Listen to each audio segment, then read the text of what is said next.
Hello and welcome to another super low production of my channel. Today's video I'm going to go over an average sort of day of eating. I mean, it changes, I eat different things every day, but this is a day where I took photos of everything and I'll show you what I'm doing to diet, and then after that I'll just quickly go through some numbers and stuff for beginners so you can start your diet and what actually matters. Okay, so what you're seeing on the screen right now is a little milk carton thing. I have one of these when I wake up pretty much every day. Well, a little bit after when I wake up. There's a little 150 calorie thing in there. That's so many calories in it, obviously. 13 grams of protein. If you're in Thailand, by the way, and you're watching this, you see the arrow on the screen now, that's pointing to the word for protein. It does say protein on this particular carton, but the majority of the things I've picked up in Thailand don't have English on them. So you need to learn that word in Thai. Looks like sort of a big I and then a U, a backwards R, very Thai looking symbol, and then like a U again, and that's the word for protein. Just remember that. It's actually protein. That's how you say that word with those symbols. Anyway, let's move on to the next bit. So lunch will look something like that normally while I'm here. I've guessed it at about 550 calories, 300 omelette. You don't care. I'm just saying this is what I eat. That's what it looks like. Vegetables in it, eggs, good source of protein, carbs, bit of oil, which is why I bumped the calorie number up. This is a snack that I'd have, something like cha yen. Cha yen is Thai tea, cold. Yen means cold. Then you've got watermelon, tengmu, and pineapple, saparot.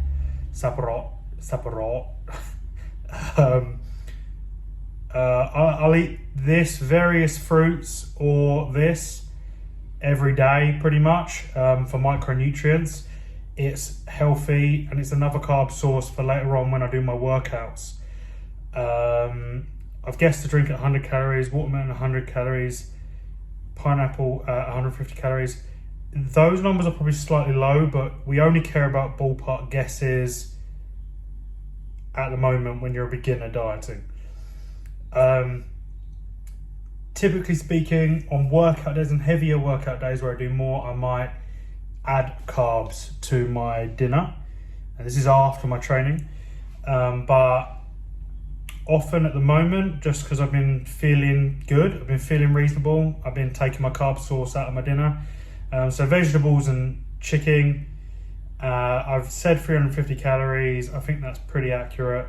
The omelette 300 calories again, I think that's pretty accurate. Technically speaking, that omelette is something like 220 odd calories, but everything you order in Thailand is cooked in a lot of oil, so I've added 80 calories for oil there just to be safe, so I'm not really badly under guessing my calorie numbers. Anyways, let's move on. Oh, by the way, lots of vegetables, eat vegetables. You need to have a good portion of vegetables every day. It makes a massive difference on how you feel.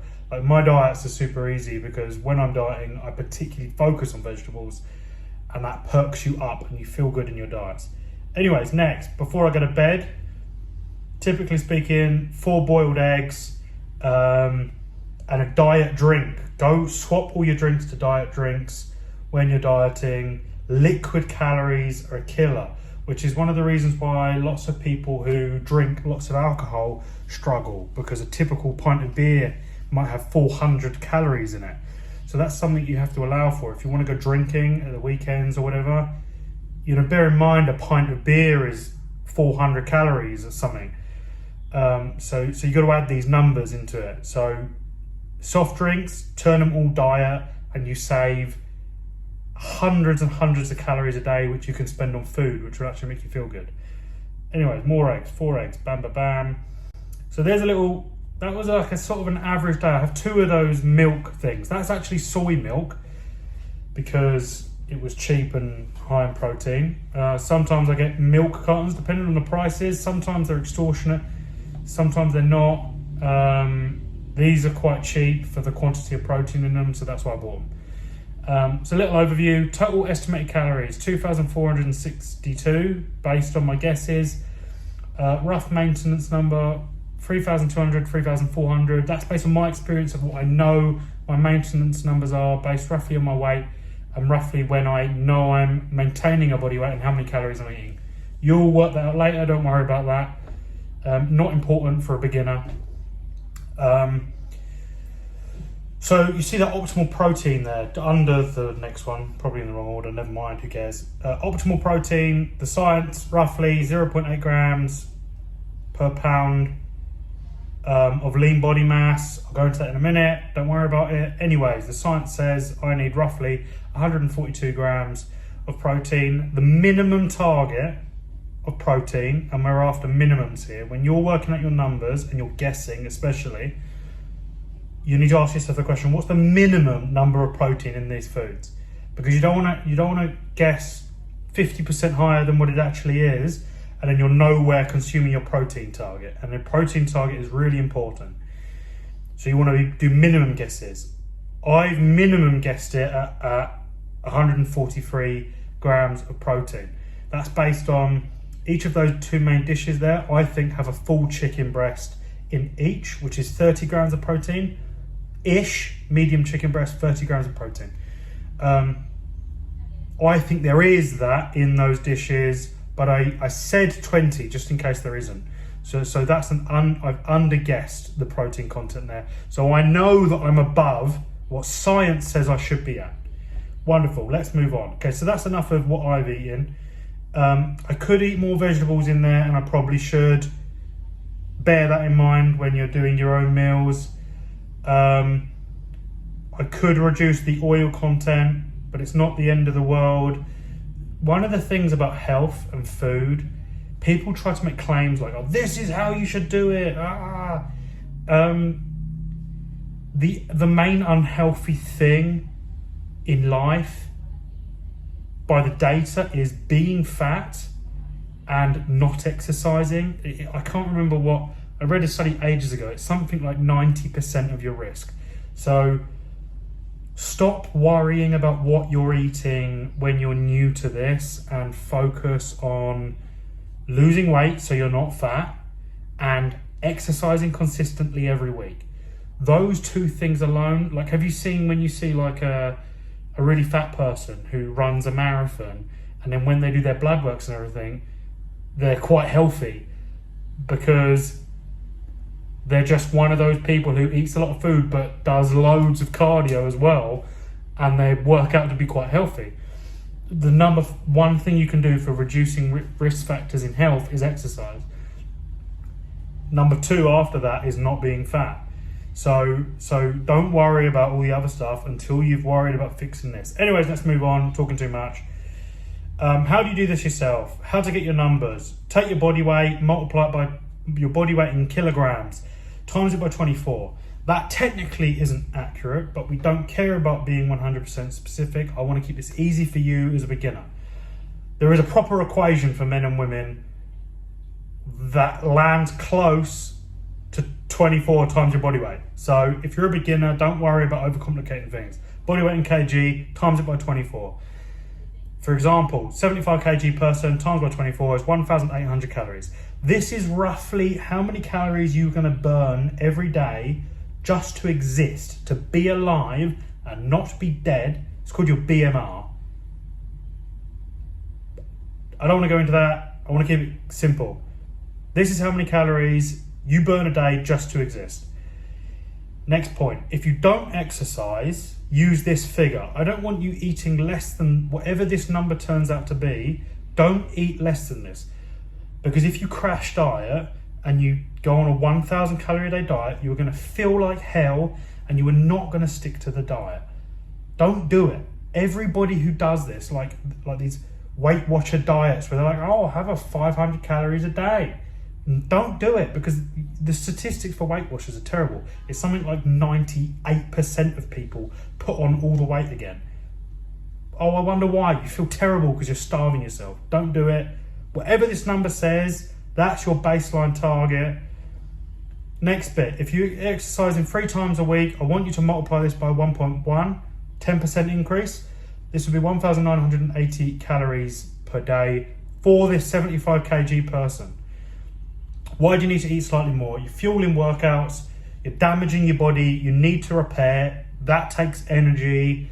If you don't supply it, again, you're going to be doing all this output above your 1,800 calories that you burn every day just to exist. And then you'll start to break down and you start to feel like hell. Don't do it. You'll give up. Unless you're a professional bodybuilder and you don't give a damn and you're willing to suffer for it. Professional bodybuilders who just suffer to get on stage, they're willing to do it. They're willing to suffer and feel like death to win a medal. Ask yourself the question, are you willing to feel like death and like you're dying and suffering just to lose weight? No, you're not. Don't lie to yourself. You'll give up. Most people do. It's outrageous the number of people who give up. They give up because people give them terrible information. Anyways, I'm rambling again. Blah, blah, blah. If you exercise 4 to 6 times a week, I want you to multiply it by 1.2. You need more calories if you're doing more damage to your body. Now, you can edit these numbers further depending on your job. Like if you're a really hard-working manual labourer and you're just like abusing your body, or you do like a 12 hours in a warehouse where you're like marching, picking stuff 12 hours a day, you might want to add another 10% calories on this because you're going to be burning, you know, it could be 10 or 20%, but you'll work that out later. This is just beginners. These are beginners numbers for ordinary people who aren't doing jobs that destroy their body every day. So multiply it by 1.2, 2,160. So obviously these numbers are based on a 75 kg person timesing their body weight by 24, okay? So take your body weight, times it by 24. That's your base number that I don't want you to go below, and then do as I've said with the exercise part below there. Let's go on to the next bit. The next most important thing is protein. If you're training weights, the science says 0.8 grams of protein per pound of lean body mass seems to be optimal. If you're doing endurance, the science says 0.6 grams of protein per pound of lean body mass seems to be optimal. Eating more than that does almost nothing, but eating less than that leads to less results in the exercise department. Like you'll start losing muscle mass and you'll start going backwards, or you won't get as good as you could have got.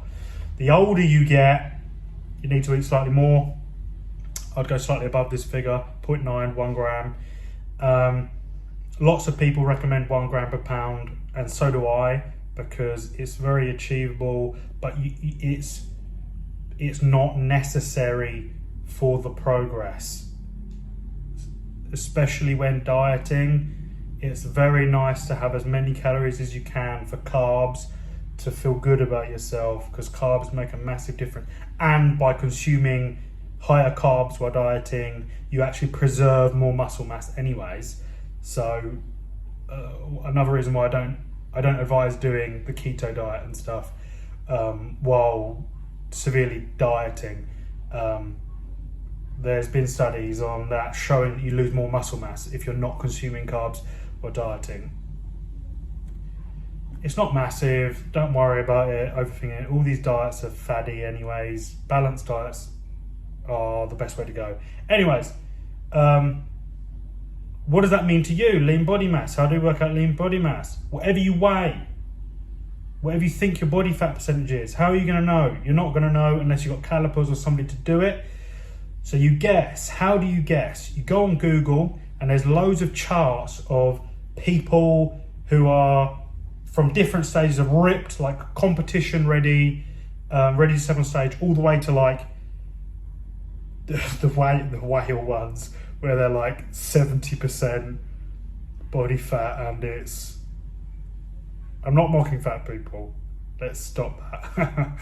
But there's pictures in a chart Look at a couple of them. If you don't have anyone to calipers, blah, blah, blah, you're a beginner. It doesn't need to be perfect. Stop thinking you have to be perfect. Look at those pictures, look in a mirror, be honest with yourself and say, who do I look like the most? Choose one. Now, whatever one you choose, I then want you to go to the one that's below it, the body fat percentage below it. If you chose 30%, choose the 25%. If you chose the 40% one, I want you to choose the 35% one. Why do you do that? Because I want to guarantee that you're consuming enough protein. Because your protein figure is going to be based on how much lean body mass you have. So I want to artificially inflate your lean body mass so that we know you're definitely consuming enough protein. Because consuming under the amount of protein you need to on a diet has damaging effects, like having muscle wastage when you're dieting. We want to essentially guarantee that that doesn't happen by lying a bit about your body fat percentage. So if you're super honest with yourself and you look like you're the 30% body fat one, choose the 25% one, because then we can guarantee that you're consuming enough protein. What do? So you take your body weight, whatever your percent turns out to be. In this case, I said 20% body fat. What does that leave left? It leaves 60 kg. 60 kg times 2.2 is going to convert it to pounds. 132 pounds, that is your body weight in pounds. You take this figure, you times it by what the science says, 0.8 or 0.6. That gives us a target of, for the body weight, for the bodybuilding powerlifting people, 105.6 grams of protein, and for the endurance people, 79.2 grams of protein. So 105 and 80 grams of protein. This is now your minimum target. You need to, for optimal results, consume this level of protein every day without fail. On your hard training days, I would advise bumping this up 10%, 20%. And on your days off, don't go below this figure, consume it. Because your days off are your days where you're repairing, where you're getting proper, decent recovery in. You need to fuel that with protein. Hope you understand that. If you've got any clarifying questions, just put them in the comments and I'll reply back to you. Next slide. The rest of your calories. I don't give a damn what you do with the rest of your calories. Preferably balance them between carbs and fats. Keep your diet as manageable as possible. Proteins are 4 calories per gram. Carbs are 4 calories per gram. Fats are 9 calories per gram. You should consume carbs while dieting because it will lead to keeping more muscle mass when you are dieting. And the goal of dieting is not to lose muscle mass, it is to lose fat. We don't like looking fat, that's what we don't like. We like looking at pictures of, like the women like looking at pictures of healthy men with 6 packs, and us men like looking at nice athletic women with, well, I like 6 packs on women, but loads of men be like, oh, too much muscle. But those men are pansies. So anyways, let's move on. Example, 75 kg, based on their exercise, we've set a calorie target of 1,980, protein target of 105. 105 times by 4 equals 420 calories. Their target, 1,980 minus 420, 1,560 calories. This is how many calories they have to spend on fats and carbs. In a real life situation, let's do the next post first. Next, whatever you want to call this jargon. Calories are king. The only thing that matters about losing weight is calories. When people go, I don't count my calories, who gives a damn whether you count your calories or not? The only thing that determines whether you're losing weight or not is your calories. Science, bitches. Deal with it. If you're not counting your calories and you just restrict your diet, wonderful. If it works for you, wonderful. That doesn't change the fact that calories are the reason why you're losing weight or gaining weight. So if all your diets have failed, it's because you were eating too much. And you might not like to hear that, but it's a fact. And it's an undeniable fact of physics. That's how the universe works. So the key main things for that is probably liquid calories. Most people who go on a diet, they reduce their food content and then they're still drinking full fat Coke, full fat drinks. They're having 4 sugars in their coffees. Every calorie matters when you're dieting. You fail because you don't track it all. And that's the only reason. Calories are king. Get it right. That is why you're failing. If you feel like you're dying when you're dieting, it's probably because you're crash dieting and you're not eating enough calories. So do your BMR thing, like I said, body weight times by 24. That's your minimum calorie number. Eat that and then exercise on top of that. Walk around, do your job on top of that. Don't eat less than that because it will lead to you feeling like hell and you'll quit. If you eat that number of calories, you'll feel fine. I guarantee it. For a long time, especially if you're a high body fat, for a long time, you will feel perfectly fine. Only low body fat people start to feel lethargic on that or dieting for like 20, 30 weeks or whatever. Anyways, protein is second. Stop worrying about anything else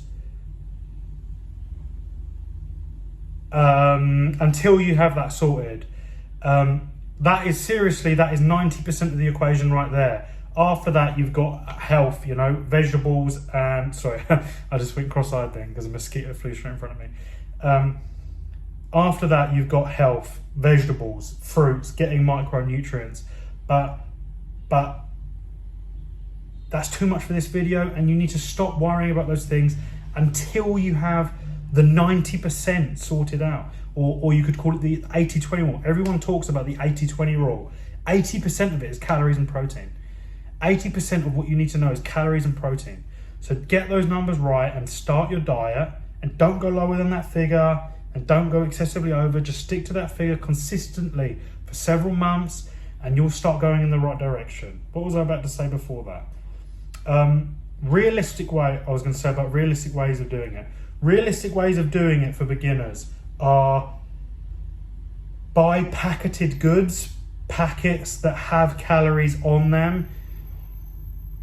And if you're going to eat something, that's over 4 portions, look at the packet, take the calories, divide it by 4, write it down. And you have to know how many calories you're consuming every day. I've got experience, so I can guess stuff. Like I showed you with those food pictures, I've got experience in this. I can give rough guesses that I know that are going to be close, and then I weigh myself and I can say, I'm wrong, and I know how to make an adjustment to make sure that I'm right and I go in the right direction. If you're a beginner, you won't have that experience. So I recommend packeted goods. A packet that says how many calories are on it, that says how many grams of protein are on it. You've got a phone in your pocket, almost definitely, with notes on. Write the calories in the phone if you're going to forget them. I remember them all because I do this all the time and this means quite a lot to me. So I can literally remember every day, in that day, the calories I eat and the protein I consume. So, but if you can't, you've got a phone in your pocket. It's a smartphone. Use it. They're smart for a reason. They've got other things on it other than phone calls these days. Download a notes app if you don't have one for whatever reason, and write down the calories, write down the protein. If you go over on calories in one day, take it off the next 1, 2, 3 days. If you go under calories on one day, I actually recommend eating those calories. I don't recommend, when you're working with the BMR number, your minimum number, I don't recommend ever going under that number because there's a lag effect of when you start having days where you eat almost nothing and they catch up to you. They don't go. The energy doesn't come from somewhere extra to make you feel good. You just start to feel bad if you start pulling back.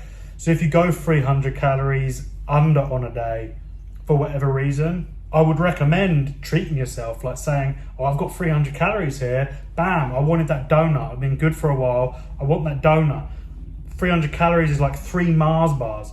You could say, over the next week, I'm going to give myself 3 Mars bars because I didn't accidentally, I ate less or purposely ate less. And then I know that now I'm allowed 3 Mars bars this week. I'm allowed I'm allowed a nice cake, I'm allowed whatever. Don't not eat loads of foods that are going to make you happy, but you have to account for those calories. Calories aren't magical, they don't just disappear. There's no such thing as empty calories, like free calories that you just get to consume. Anyways, I'm ranting now. You get the point. You've seen the maths in the video. That is how you start and get some numbers, so you know there's no excuses now. Your government didn't train you to do this and they failed, and they let you, maybe you're fat and you think you're fat and you're like, oh, I'm suffering, I don't want to be fat anymore. These are the numbers you follow and you just do it. And you will lose weight, I guarantee it. Don't crash diet, because you'll feel like hell and then you'll stop, you'll quit dieting. And that's not what you want. You want to diet, you want to get to the weight you want to get to. This is how you do it. You do it in a reasonable manner. And while doing that, after that, you eat more vegetables and you feel good about yourself. Anyways, that's enough of me. If you found this video useful, like and subscribe. If you need clarifications, what's in the video, just comment in it and I will reply to you, okay? So, like and subscribe. See you later.